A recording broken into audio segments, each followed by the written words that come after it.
سرخط مهمترین خبرها. گسترش روابط امارت اسلامی با جهان. عبدالغنی برادر میگوید قزاقستان بزودی دیپلمات‌های امارت اسلامی را میپذیرد. تعامل مو الحمدلله د دنیاوالو سره منفی نه دی بلکې مثبت دی. افغانستان در معرض بحران بشری همزمان با پایان کمک‌های جهانی. اوچا بار دیگر از یک فاجعه بزرگ انسانی در افغانستان هشدار داده است.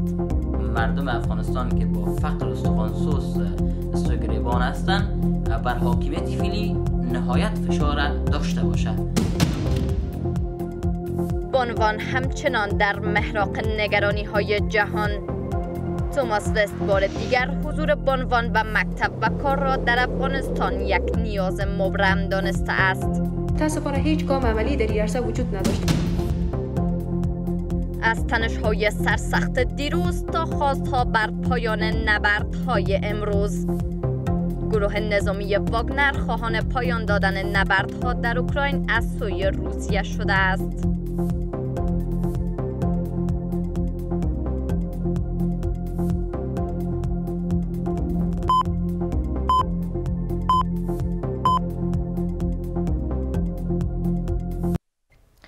با درود و مهر بر شما، من طیبه صدیقی هستم و شما هم بیننده این ساعت خبری با من از یک هستید. امروز یکشنبه 25 رمضان برابر است با 27 حمل سال 1402 خورشیدی. مشروع خبرها. دفتر هماهنگ کننده کمک‌های بشردوستانه سازمان ملل متحد یا اوچا بار دیگر از پایان یافتن بودجه کمک‌های بشردوستانه سازمان ملل متحد برای افغانستان هشدار داده است. دفتر هماهنگ کننده کمک‌های بشردوستانه سازمان ملل با هشدار میگوید یک فاجعه انسانی در مقیاس بزرگ در افغانستان در راه است مگر اینکه بودجه فوری تامین شود. اوچا گفته که 6 میلیون تن در افغانستان در آستانه قحطی هستند و این یکی از بالاترین تعداد افراد است که با قحطی احتمالی در سطح جهان روبروست. این نهاد همچنان میگوید که نهادهای مددرسان از جامعه جهانی خواستند که به گونه فوری کمک‌های مالی بشردوستانه را تامین کند و نیازهای اساسی آسیب پذیرترین شهروندان افغانستان را در اولویت قرار دهد. به گفته این نهاد کمک‌های بشردوستانه آخرین راه نجات برای میلیون‌ها تن در افغانستان است. افغانستان در معرض بالاترین خطر قحطی در 25 سال پسین با پایان یافتن بودجه کمک‌های بشردوستانه. دفتر هماهنگ کننده کمک‌های بشردوستانه سازمان ملل متحد یا اوچا بار دیگر از پایان یافتن بودجه کمک‌های بشردوستانه سازمان ملل متحد برای افغانستان هشدار داده است. این نهاد در گزارشی که از 3 ماه نخست سال روان میلادی نشر کرده گفته که از نزدیک به 20 میلیون تن که با گرسنگی شدید روبرو هستند، 6 میلیون تن از آنها در یک قدمی قحطی قرار دارند. به گفته اوچا افغانستان با یک فاجعه انسانی در مقیاس بزرگ روبرو است مگر اینکه بودجه به گونه فوری تامین شود.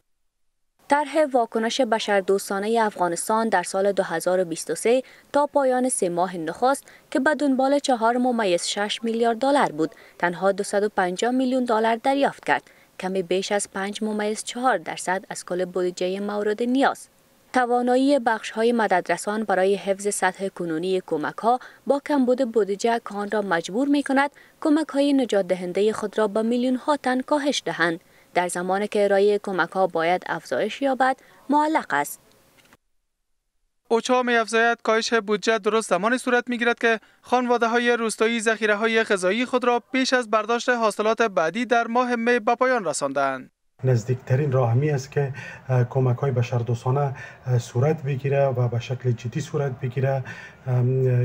از یک طرف میشه که ما بتونیم جلوی بحران بشری در افغانستان بگیریم و از طرف دیگه میشه که کمک‌های بشردوستانه واقعا همو به هدف بشردوستانه که هستند به هدف کارهای خود را به پیش میبره.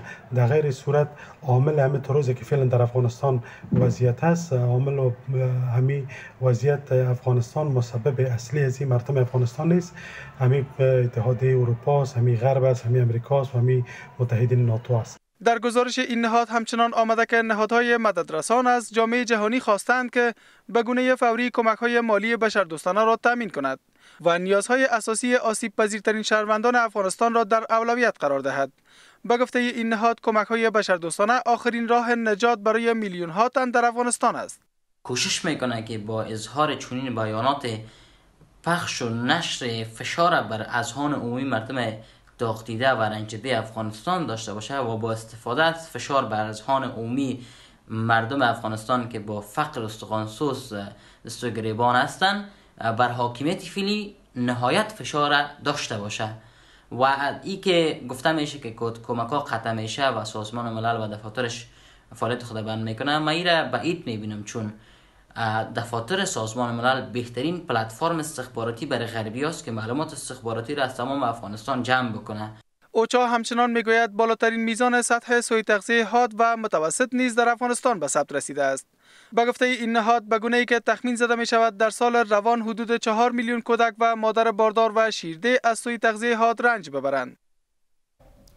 عبدالغنی برادر، معاون اقتصادی رئیس وزیران، در مراسم گشایش یک پروژه ساختمانی در کابل میگوید امارت اسلامی با جهان تعامل مثبت دارد و می‌افزاید که بزودی قزاقستان نیز دیپلمات‌های امارت اسلامی را پذیرفته و روابط بازرگانی میان دو کشور گسترش خواهد یافت. معاون اقتصادی رئیس وزیران بار دیگر از تمامی سرمایه گذارانی که در بیرون از کشور به سر میبرند دعوت میکند تا در کشور سرمایه گذاری کرده و زمینه‌های کاری را فراهم کنند. آقای برادر همچنان میگوید که مردم افغانستان در آینده نزدیک شاهد تطبیق پروژه‌های توسعه‌ای از جمله آغاز کار تمدید راه آهن و بازسازی شاهراه‌ها در کشور خواهند بود. صفی ناصری جزئیات می‌دهد. امارت اسلامی میگوید جهان خواهان گسترش روابط بازرگانی با افغانستان است. عبدالغنی برادر، معاون اقتصادی رئیس وزیران، در مراسم گشایش یک پروژه ساختمانی در کابل میگوید امارت اسلامی با جهان تعامل مثبت دارد.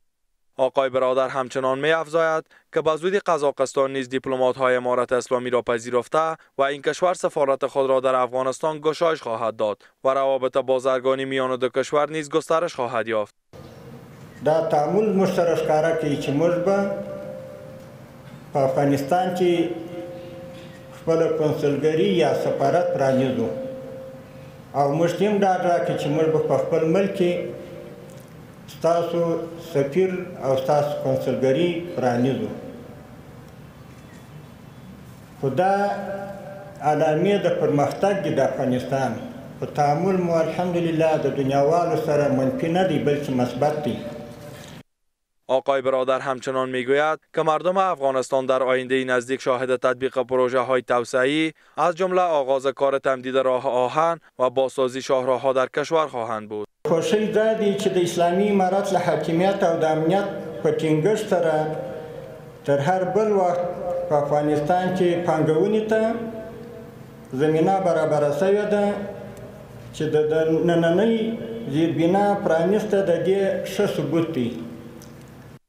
با گفته عبدالغنی برادر، در حال حاضر نسبت به هر زمان دیگر زمینه سرمایه گذاری در کشور مساعد بوده و همچنان تاکید کرد که امارت اسلامی از تمامی سرمایه گذاران پشتیبانی می کند. معاون اقتصادی رئیس وزیران همچنان بار دیگر از تمامی سرمایه گذاران که در بیرون از کشورند دعوت می کند تا در کشور سرمایه گذاری کرده و زمینه های کاری را فراهم کنند. شاغلو پانګوالو او ملي سوداګرو، افغانستان د ټولو ګډ کور دی. پر هر افغان حق لري چې د خپل وس مطابق په آبادولو او بیا رغونه کې رول ولوبوي. پروژه توسعه گلبهار پلازا با هزینه 70 میلیون دلار در منطقه بیبی مهروی شهر کابل گشایش یافت. توماس بست، نماینده ویژه آمریکا برای افغانستان، در یک تماس تلفنی با حامد کرزی رئیس جمهوری پیشین کشور میگوید که بازگشت دختران و بانوان به مکتب و کار از نیازهای مبرم افغانستان است. آقای بست همچنان بار دیگر تاکید کرده که بانوان نقش حیاتی در ارائه کمک‌های بشردوستانه به شهروندان را دارند. حامد کرزی هم در صفحه توییترش نگاشته که در تماس تلفنی با نماینده ویژه آمریکا برای افغانستان بر ایجاد هرچه سریعتر یک گفتمان ملی و تسریع کمک‌های بشری به کشور گفتگو کرده است. همیرا یوسفی گزارش می‌دهد. بازگشت دختران و بانوان به مکتب و کار یک نیاز برای افغانستان. توماس وست، نماینده ویژه امریکا برای افغانستان، در یک تماس تلفنی با حامد کرزی، رئیس جمهور پیشین کشور، در رابطه با بازگشت دختران و بانوان به مکتب و کار و گام‌های به سوی گفتگوی میان افغان‌ها صحبت کردند. دو طرف در رابطه بر دوام و تسریع کمک‌های بشری و برطرف شدن موانع در مقابل فعالیت مؤسسات و نهادهای ملی و جهانی مددرسان و رفع ممنوعیت کار بانوان در این نهادها گفتگو نمودند. بازگشایی مکاتب دخترانه همواره وجود داشته، ولی متاسفانه هیچ گام عملی در این عرصه وجود نداشته. بر علاوه از اینکه گام‌های عملی برداشته نشده، ناکام بودن چنین کنفرانس‌ها و دیدارها و تماس‌ها را در بسته شدن دانشگاه‌ها و در پای دانشگاه‌ها برای دختران همچنان ما شاهد بودیم. حامد کرزی، رئیس جمهور پیشین، هم در صفحه توییترش نگاشته که در این گفتگو دو طرف بر دوام و تسریع کمک‌های بشری تاکید نمودند. بازگشت دختران و بانوان به مکتب و کار از نیازهای مبرم برای افغانستان است و بانوان نقش حیاتی در ارائه کمک‌های بشردوستانه به مردم را دارند. و بنان این مسائل مذاکرات به سود افغانستان است، به حل منازعات و مشکلات فعلی که در افغانستان هستند، هم در عرصه سیاسی و اقتصادی و اجتماعی تقریبا بسیار راه حل خواهد بود نسبت به اینکه جنگ باشه و از طریق جنگ مسائل پیش برده شود. بهتر است به سود ملت افغانستان، به سود جان و با کرزی صاحب باعث شخصیت ملی اثرگذار هم هستند در این مسائل، شاید یک اعتبار بیشتر به این مسائل داده. آقای کرزی در این گفتگو بار دیگر بر ایجاد هرچه سریعتر یک گفتمان ملی در کشور تاکید نموده است. از سوی هم ائتلاف جنبش‌های بانوان معترض در اعلامیه نشست توماس وست، نماینده ویژه امریکا برای افغانستان، با مجمع فکر آینده افغانستان در دوحه را غیر مشروع خواند.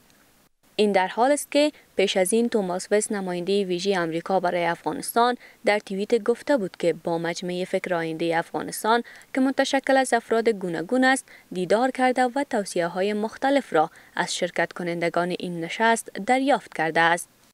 گفتنی است که نماینده ویژه امریکا در این توییت ها گفته بود که شرکت کنندگان این نشست برای حل چالش ها خواستار تعامل و گفتگو بودند و با درگیری های مسلحانه مخالفت کردند.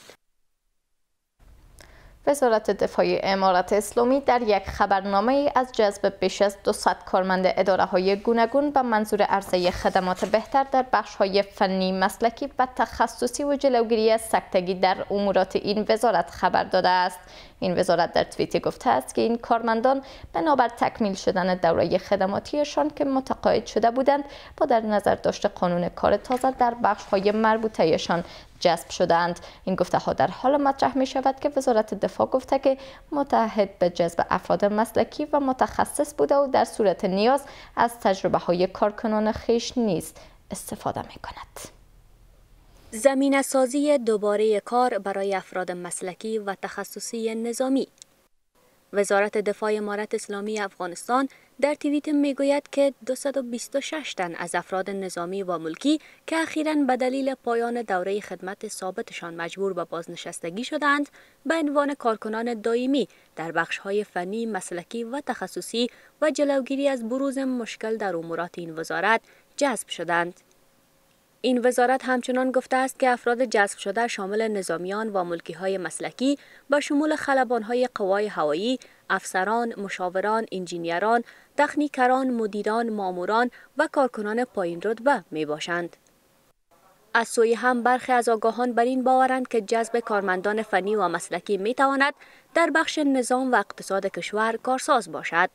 جذب افسران ولو تعداد آن کم است می تواند در رشته‌های مورد نظر با در نظر داشت تخصص اهمیت نظامی داشته و در شرایطی که اکثر مردم از بیکاری رنج میبرند می تواند اهمیت اقتصادی داشته باشد.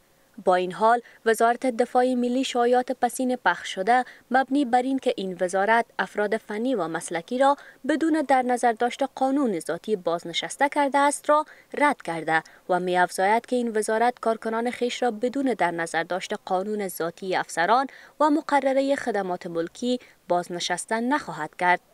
وزارت دفاع چون یک ارگان بخش کامل نظامی و حربی است، بنان مشکلات خود داره، چون بخش‌های مکمل هر بخشش از خودش افراد مسلکی و به اصطلاح کسایی که رشته اختصاصی خاص بخش نظامی را نخوانده باشه و مشکل مواجه می باشه. این گفته ها در حال صورت می گیرد که وزارت دفاع می گوید که همچنان متحد به جذب افراد مسلکی و متخصص بوده، در صورت نیاز از تجارب کارمندان خویش نیز استفاده می کند. امیرخان متقی سرپرست وزارت امور خارجه در یک تماس تلفنی با بلال بوتو زرداری وزیر امور خارجه پاکستان روی بهبود روابط دیپلماتیک میان دو کشور تاکید کردند. در این دیدار دو طرف روی مسائل دو جانبه سیاسی، اقتصادی، ترانزیتی و بازرگانی بحث و گفتگو کردند. آقای متقی همچنان در این دیدار خواستار رهایی افغان‌های زندانی از زندان‌های پاکستان شده است. باید جدي اقدامات وسی او پاکستان په دې اړه اندېښمن دی. دا هم ویل شوي دي چې شای متقی و پاکستان ته ولاړ سي او هلته د پاکستاني چارواکو سره وګوري. پاکستان په دې څو ورځو کې د پاکستان د دفاع وزیر فقط څو ورځې مخکې هم دا تهدید وکړي چې چیرې افغان طالبان یا افغان حکومت د ټي ټي پی پر خلاف باندې اقدامات ونه کی، پاکستان به دې ته مجبور شي چې د افغانستان په خاوره کې نظامی عملیات وکړي. زه فکر کوم چې د دواړو خواو ترمنځ د ټي ټي پی پر موضوع باندې خبرې جدي سوي دي او پاکستانیان د دې اړخ څخه جدي اندېښنې لري. گروه نظامی واگنر میگوید روسیه باید عملیات نظامی ویژه خود را در اوکراین پایان دهد، زیرا زمان پایان قطعی نبرد در اوکراین فرا رسیده است. این گفته ها در حال مطرح می شود که گروه واگنر مرگبارترین و خونین ترین نبردها در اوکراین را رهبری می کرد. در همین حال ارتش سودان حمله های هوایی به پایگاه های نیروهای شبه نظامیان در خارتوم را برای بازگرداندن کنترل به کشور آغاز کردند. ارتش سودان از آغاز حمله های هوایی به پایگاه نیروهای شبه نظامی پس از تسلط آنان به قصر ریاست جمهوری در این کشور خبر داده است. از سوی هم نماینده پیشین پارلمان هند که به جرم آدمربایی به زندان محکوم شده بود، با برادرش همزمان با پخش زنده تلویزیونی و در حال گفتگو با خبرنگاران به ضرب گلوله کشته شدند و عضوهای گروه 7 کشور ثروتمند هدفهای بزرگ جدیدی را برای انرژی خورشیدی و بادی تعیین کردند. گروه نظامی واگنر میگوید روسیه باید عملیات نظامی ویژه خود را در اوکراین پایان دهد. وزارت دفاع روسیه روز گذشته در حال از تصرف دو منطقه دیگر باخمود توسط جنگجویان گروه واگنر خبر داد که رئیس این گروه میگوید که روسیه باید به عملیات نظامی ویژه در برابر همسایه خود پایان دهد. رئیس گروه واگنر گفت که زمان پایان قطعی جنگ در اوکراین فرا رسیده است. رئیس این گروه همچنان افزود که روسیه به نتایجی که می‌خواست رسیده است و بیشتر جمعیت مردان فعال اوکراین را از بین برده و متباقی را مرعوب کرده است. گروه واگنر از تابستان گذشته جنگ را در باخمود که از مرگبارترین و خونین‌ترین نبردها در اوکراین بوده رهبری می‌کند. رئیس این گروه از طریق شرکت امنیتی خصوصی از طریق استخدام ده‌ها هزار تن نقش بارز در جنگ اوکراین بازی کرده است. رئیس این شرکت علاوه بر مجرمان محکوم به زندان، افسران ارشد نظامی پیشین و جاسوسان را برای جنگ در اوکراین استخدام کرده است. اما سخنگوی فرماندهی اردوی اوکراین در شرق این کشور روز گذشته گفت که نبردهای خونین که در دهه‌های پسین پیشینه نداشته در شهر باخمود همچنان جریان دارد. ارتش سودان امروز حمله‌های هوایی به پایگاه‌های نیروهای شبه نظامی در نزدیکی خارتوم را برای بازگرداندن کنترل بر کشور آغاز کرد. گفته می‌شود در درگیری‌های پسین تعداد زیادی از جنگجویان و 56 غیر نظامی کشته شدند. نیروهای شبه نظامی موسوم به پشتیبانی سریع سودان ادعا می‌کنند که کنترل قصر ریاست جمهوری، اقامتگاه لویدریسیز و فرودگاه جهانی خارتوم را به دست گرفتند. اما اردوی سودان این ادعاها را رد کرده و گفته است که کنترل کامل فرودگاه و سایر پایگاه‌ها را در دست دارند. در همین حال ایالات متحده آمریکا خواستار ختم خصومت‌ها شده و حامیان دموکراسی در سودان نیز هشدار دادند که این جنگ می‌تواند کشور را به سمت سقوط سوق دهد. این در حالی است که درگیری‌ها در سودان چند روز پس از تنش‌های شدید میان رهبر نظامی عبدالفتاح برهان و محمد حمدان رهبر شبه نظامیان بر سر ادغام برنامه‌ریزی شده نیروهای شبه نظامی داگلو در اردوی این کشور آغاز شد. یک سیاستمدار پیشین هندی که به جرم آدمربایی به زندان محکوم شده بود، به همراه برادرش همزمان با پخش زنده تلویزیونی و در حال گفتگو با خبرنگاران به ضرب گلوله کشته شدند. عتیق احمد که تحت حفاظت و بازداشت پلیس قرار داشت و با اتهام‌های مانند قتل و حمله مواجه بود، در حال صحبت با خبرنگاران بود که اسلحه به نزدیکی سرش کشیده شد. رسانه‌های محلی گزارش دادند که پس از شلیک چندین گلوله، 3 مرد که خود را به عنوان خبرنگار معرفی کرده بودند، به سرعت تسلیم پلیس شده و بازداشت شدند. پسر نوجوان احمد چند روز پیش به ضرب گلوله پلیس کشته شده بود. آقای احمد پیشتر مدعی شده بود که جانش از سوی پلیس تهدید می شود. ویدیوی احمد و برادرش اشرف نشان می‌دهد که این دو تن پیش از تیراندازی در مسیر رفتن برای معاینه پزشکی در بیمارستان در همان نزدیکی با خبرنگاران صحبت می‌کردند. اسد پسر نوجوان عتیق احمد و یک مرد دیگر که در ارتباط با یک پرونده قتل تحت تعقیب بودند، در اوایل این هفته در یک درگیری مسلحانه با پلیس کشته شده بودند. 7 اقتصاد بزرگ اهداف جدید را برای انرژی خورشیدی و ظرفیت بادی فراساحلی تعیین کردند. این کشورها همچنان توافق کردند که توسعه انرژی‌های تجدیدپذیر را سرعت بخشند و به سمت حذف سریع سوخت‌های فسیلی شدند. اما آنها از تایید ضرب‌الاجل 2030 برای حذف تدریجی زغال‌سنگ خودداری کردند. کانادا و برخی دیگر از عضوها خواهان حذف زغال‌سنگ از چرخه سوختند. با این حال شرکت کنندگان درها را برای ادامه سرمایه‌گذاری در انرژی گاز باز گذاشتند و گفتند که این بخش می‌تواند بر رفع کمبودهای بالقوه انرژی کمک کند. وزیران گروه 7 امروز نشست دو روزه خود را در مورد سیاست‌های آب و هوایی، انرژی و محیط زیست در شهر ساپورو در شمال ژاپن به پایان رساندند. منابع سوخت تجدیدپذیر و امنیت انرژی پس از حمله روسیه به اوکراین فوریت جدید پیدا کرده است. در همین حال نخست وزیر ژاپن هم پس از پرتاب یک بمب دوزا به سمتش در روز گذشته قول داد که نسبت به افزایش سطح امنیت همزمان با بازدید وزیران خارجه کشورهای گروه 7 اقدام کند. این بود خبرها در این ساعت. بقیه وقت بر شما خوش. خدا نگهدار.